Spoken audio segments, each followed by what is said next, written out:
পরিহিত কাপড় দিয়ে মুখ মুছলে নাকি দারিদ্র্য আসে, এটা কতটুকু সত্যি? বাথরুমে থাকা অবস্থায় কোনো বিষয়ে নিয়ে চিন্তা ভাবনা করা কি অপছন্দনীয়? মৃত ব্যক্তির ফটো তোলা বা ভিডিও কলে প্রবাসী আত্মীয়স্বজনকে দেখানো যায় যাবে কিনা? আমি কিছুদিন যাবৎ মৃত্যু নিয়ে ভয় পাই, মনের মধ্যে কুচিন্তা আসে, এ নিয়ে আমি খুব সমস্যায় আছি, মুক্তির উপায় কি? সফর শুরু করার সময় নামাজের ওয়াক্ত হওয়ার পরেও নামাজ আদায় না করে কিছু দূর এগিয়ে কসর আদায় করা যাবে কিনা? নামাজ সংক্ষিপ্ত করার জন্য অনেকেই এটা করেন। মেয়েদের অনেকেই নখের উপর একটু লম্বা ধরনের নকল নখ পরে, একইভাবে চোখের উপর আলাদা পাপড়ি ব্যবহার করে, মাথায় পরচুলা ব্যবহার করে। সৌন্দর্যের জন্য নকল নখ, নকল পাপড়ি এবং পরচুলা ব্যবহারের শরীর বিধান কি? বাইরে সাধারণত হিজাব পরে এরকম অনেক মেয়েরাও বাসায় হাফহাতা গেঞ্জি পরেন, কেউ উপরে ওড়না পরেন, অনেকে পরেন না। মাহরামদের সামনে গেঞ্জি পরা জায়েজ হবে কিনা? মাহরামদের সামনে পর্দার পরিধি কতটুকু? চলুন তাহলে আর বিলম্ব না করে যে সমস্ত প্রশ্ন ইতিমধ্যে আমাদের কাছে চলে আসছে সে প্রশ্নগুলোর উত্তর আমরা দিতে শুরু করি। মোহাম্মদ ইয়াহিয়া আহমদ কিবরিয়া আপনি লিখেছেন, মৃত ব্যক্তির ফটো তোলা বা ভিডিও কলে প্রবাসী আত্মীয়স্বজনকে দেখানো যায় যাবে কিনা? ভিডিও করে দেখালেন সেটি জায়েজ আছে, এটা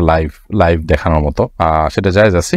তবে ছবি তোলা থেকে যত সম্ভব অ্যাভয়েড করা উচিত, কারণ এটা কল্যাণের কোনো দিক নেই। অনেক সময় মানুষের মৃত্যুর পর বিকৃতি ঘটে ইত্যাদি ইত্যাদি, আর এগুলো স্থায়ীভাবে থেকে যায়, নানা রকম ঝামেলার পথ উন্মুক্ত করে। ছবি তোলা যারা জায়েজ বলেন তারাও প্রয়োজন ছাড়া, একান্ত প্রয়োজন ছাড়া ছবি তোলাকে অনুচিত এবং উত্তম কাজ মনে করেন। আশিক মন্ডল লিখেছেন, আমি মাগরিবের নামাজে ইমামতি করার সময় প্রথম বৈঠকে তাশাহুদের জায়গায় ভুলে সূরা ফাতিহার কিছু অংশ পড়ে ফেলেছি। আমার মনে আসার সাথে সাথে তাশাহুদ পড়েছি, কিন্তু সাহু সেজদা করিনি। আমার নামাজ কি হয়েছে? নামাজ যদি ভুল হয়ে থাকে এখন করণীয় কি? আপনি প্রথম বৈঠকে তাশাহুদ না পড়ে সূরা ফাতিহা পড়ে ফেলেছেন, কিছু অংশ পড়ে ফেলেছেন সূরা ফাতিহা, সেটা যদি এক শব্দ দুই শব্দ না হয় বেশ কিছু অংশ হয়ে থাকে, 1 আয়াত 2 আয়াত 3 আয়াত আপনি পড়ে ফেলেছেন, তাহলে সেক্ষেত্রে সিজদা সাহু করা দরকার ছিল। সিজদা সাহু যদি না করে থাকেন তাহলে সে নামাজটা আপনি পুনরায় দোহরায় নেবেন। নয়ন হোসেন আপনি লিখেছেন, আমি কিছুদিন যাবৎ মৃত্যু নিয়ে ভয় পাই, মনের মধ্যে কুচিন্তা আসে, এ নিয়ে আমি খুব সমস্যায় আছি, মুক্তির উপায় কি? মৃত্যু নিয়ে ভীতি এটা কোনো ক্ষেত্রে রুকিয়া রিলেটেড সমস্যার কারণে হয়ে থাকে, সেহের ইত্যাদির কারণে হয়ে থাকে। অথবা আপনি ভালো কোনো রাকির শরণাপন্ন হতে পারেন, সেই সাথে কোনো সাইকিয়াট্রিস্টেরও শরণাপন্ন হতে পারেন। অতিরিক্ত বা মাত্রাতিরিক্ত যদি মৃত্যুভীতি থাকে তাহলে সেক্ষেত্রে এই পথে আপনি যেতে পারেন। আর মাঝে মধ্যে মৃত্যুর কথা স্মরণ হয়তো মন্দ করে কিছু নয়। সালমা আক্তার লিখেছেন, বাইরে সাধারণত হিজাব পরে এরকম অনেক মেয়েরাও বাসায় হাফহাতা গেঞ্জি পরেন, কেউ উপরে ওড়না পরেন, অনেকে পরেন না। মাহরামদের সামনে গেঞ্জি পরা জায়েজ হবে কিনা? মাহরামদের সামনে পর্দার পরিধি কতটুকু? মাহরামদের সামনে যদি কেউ গেঞ্জি পরে চলেন তো আক্ষরিক অর্থে পর্দা হয়ে গেল, এটি শালীন পোশাকের অন্তর্ভুক্ত নয়, কারণ শরীরের অন্য অঙ্গ প্রত্যঙ্গ যেগুলো ফুটে উঠবে সেগুলো নানাবিধ ফিতনার কারণ হবে, যার কারণে এখানে এটি করা উচিত নয়। দ্বিতীয়ত, মুসলিম মেয়েদের যে শালীন সুন্দর পোশাক এবং পোশাক পরিচ্ছদের যে নীতিমালা রয়েছে সেটা আমাদের অনুসরণ করা উচিত। ফাসিক এবং কাফের মেয়েরা তাদের যে লাইফস্টাইল থাকে সেই লাইফস্টাইল অনুসরণ, ভালো মন্দ বিচার বিশ্লেষণ ছাড়াই তাদের অনুসরণ অনুকরণ থেকে আমাদের বেঁচে থাকা দরকার। সেই জায়গা থেকে মুসলিম নারীরা একান্ত ঘরোয়া পরিবেশেও এই ধরনের পোশাক আশাক, বিশেষ করে মাহরাম ছেলে, আপনার বাবা ভাই, তাদের সামনে পরা থেকে বিরত থাকা উচিত। আর যদি পরে না একান্তে, তাহলে সেগুলোর উপরে অন্য কোনো কাপড় চোপড় পরা উচিত। হ্যাঁ, স্বামী আছেন একান্তে বা অন্য কোনো লোক নাই, তখন তিনি পড়তে পারেন। তারপরও যে ফাসিক এবং কাফের মেয়েদের সাথে সাদৃশ্য গ্রহণ থেকে যথাসম্ভব বিরত থাকা উচিত, কারণ আমরা জানি নবী সাল্লাল্লাহু আলাইহি ওয়াসাল্লাম সেই প্রসিদ্ধ হাদিস, মান তাশাব্বাহা বিকওমিন ফাহুয়া মিনহুম, যে ব্যক্তি কোনো জাতির সাদৃশ্য গ্রহণ করে সে তাদের অন্তর্ভুক্ত হয়। মোহাম্মদ রাসেল আপনি লিখেছেন, সফর শুরু করার সময় নামাজের ওয়াক্ত হওয়ার পরেও নামাজ আদায় না করে কিছু দূর এগিয়ে কসর আদায় করা যাবে কিনা? নামাজ সংক্ষিপ্ত করার জন্য অনেকেই এটা করেন। এটা করতে পারেন আপনি আপনার বাসা বাড়ি থেকে নিজের এলাকার সীমানা পার হওয়ার পর কসর প্রযোজ্য হবে, বিধায় আপনি নামাজ পড়লেন, সেটা আপনার জন্য জায়েজ, শরীয়তে সুযোগ রেখেছে, অতএব এটা কেন করবেন না। কিন্তু নামাজের সময় বিলম্ব করে আপনি সুবিধা নেওয়ার চেষ্টা করলে সেটা অবশ্যই ভুল হবে। নামাজ আউয়াল ওয়াক্তে পড়া সাধারণ অবস্থাতে মুস্তাহাব, উত্তম কাজ। সেই উত্তম কাজ আপনি শুধুমাত্র ছাড় নেওয়ার জন্য যদি তরক করেন তো সেটা অবশ্যই ভুল হবে, আর সেরকম কিছু না থাকলে এটা নাজায়েজ নয়। আর আগে হোসেন প্রান্ত আপনি লিখেছেন, আমি রাতে ঘুমানোর আগে 3 কুল আয়াতুল কুরসি পড়ি, পরবর্তীতে পুনরায় ওয়াশরুমে গিয়ে ফিরে আবার ঘুমানোর সময় কি পুনরায় পড়তে হবে? রাতে ঘুমানোর আগে যদি আপনি 3 কুল পড়েন, আয়াতুল কুরসি ইত্যাদি পড়েন, তাহলে এরপরে শোয়ার পর আপনি ওয়াশরুমে গেলে আর পুনরায় এটা পড়তে হবে না।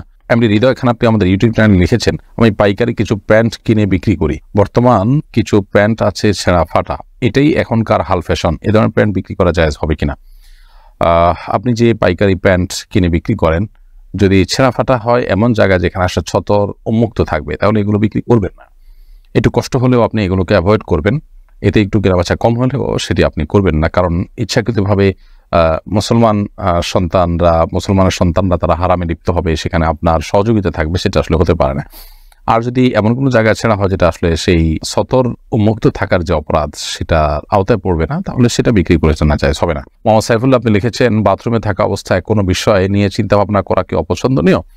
বাথরুমে যত দ্রুত সম্ভব কাজ শেষ করে বেরিয়ে আসতে হবে। এখনকার যে সভ্যতা, বিশেষ করে পশ্চিমা সভ্যতা, সেখানে বাথরুমে পত্রিকা পড়া, বিভিন্ন কাজ করা, বই পড়া ইত্যাদির কালচার রয়েছে, যেটা ইসলামের দৃষ্টিকোণ থেকে কোনো পছন্দনীয় কাজ নয়। এবং এটা আপনার সাধারণভাবে চিন্তা করলেও এটা কোনো উন্নত রুচির কথা নয়। এই জন্য দ্রুত সম্ভব সাথে বাথরুমের কাজ শেষ করে আমরা বেরোয় আসবো। তবে সেখানে বসে মনে চিন্তা ভাবনা করলে সেটি গুনাহ হবে না। চিন্তা ভাবনার জন্য যেন এটাকে আলাদা ফিক্স করে নেওয়া না হয়, প্ল্যান মাফিক যেন না হয়। জিয়াউল ইসলাম লিখেছেন, ঘুমানোর পর যদি কারো আত্মবিশ্বাস থাকে যে তার বায়ু বের হয়নি, তাহলে নতুন উজু করা আবশ্যক কিনা?